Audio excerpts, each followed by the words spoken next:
All right, so recently 11 Investigates showed all of us security video of debris from a Toledo demolition project crashing into a neighboring home. And many viewers immediately after we showed that, they wanted to know one thing: who's going to make this right? Now, weeks later, that family says they still haven't heard from the city. A Toledo City Council member calls that unacceptable. And 11 Investigates has found another homeowner who tried taking the city to court over demolition damage, only to run into a legal roadblock. And tonight, lead investigator Brian Duggar, he's got an update for us. When I did have time is when I noticed the whole porch and you could see the whole demolished, like it take my porch. We first told you about Alexandria Martin and Rafael Rodriguez. Security video showed debris from a city demolition crashing into their home. Their porch was damaged, their fence was damaged, and their faith in the city was lost. I left work and I came here, and by the time I got here, wasn't nobody even here.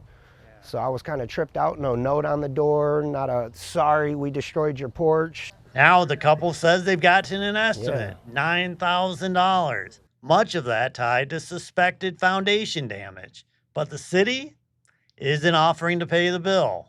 It's been 2 weeks. 2 weeks now. I haven't had an email, I haven't had a call. No. You have not heard from the city at all? Nobody. Absolutely nobody. That interview was more than a week ago. According to the family, the silence continues. It's already getting ready to go.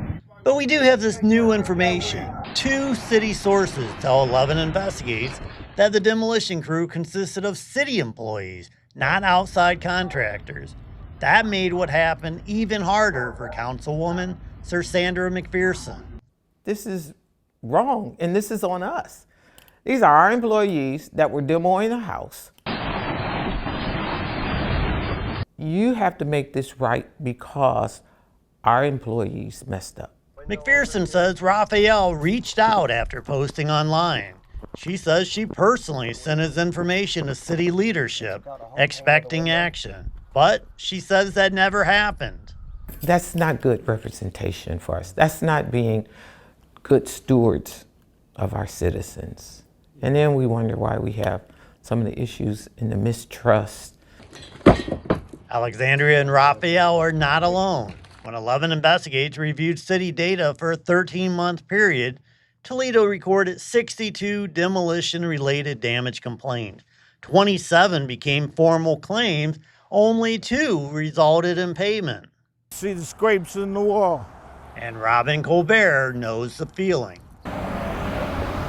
He says the city demolition damaged his property in LaGrange last year. He sued.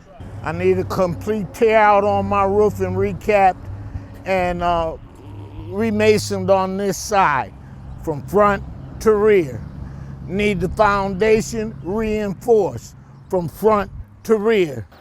But court records show the city successfully argued demolition is a governmental function, meaning political subdivision immunity applies to its city employees. It's a common argument for cities. Colbert's case was dismissed, though he planned to appeal. City ought to do the right thing. McPherson says she'll push for answers. I will reach out to administration and follow up and see where we are, where we aren't, and what we need to do to reach out to this family to rectify this. And not only his, but to also look at the other 27 She also says this case raises other issues, like whether neighbors should get more warning before demolition starts. Rafael says he knew the neighboring house would eventually come down. He just didn't know when. I scanned the little code that was on the thing out there and trying to figure out when they were tearing it down. It never had an exact date, so I had no idea when they were doing it. We are bad communicators. We do not share the information to our citizens in a good, timely manner. 11 Investigates just received records from the city tied to those 27 formal claims. We have not had time to review all of them yet. They were requested more than 3 weeks ago on May 5th. Records that show who complained, what happened, and why so few were paid. Why should that fall out on us? So I've just started going through those records I received from the city. It looks like several claims for damage were denied because of political immunity. Now, according to McPherson, the immunity doesn't mean the city can't do what's right. So I'm going to have much more on this story next week. Reporting in studio, I'm Brian Duggar for 11 Investigates.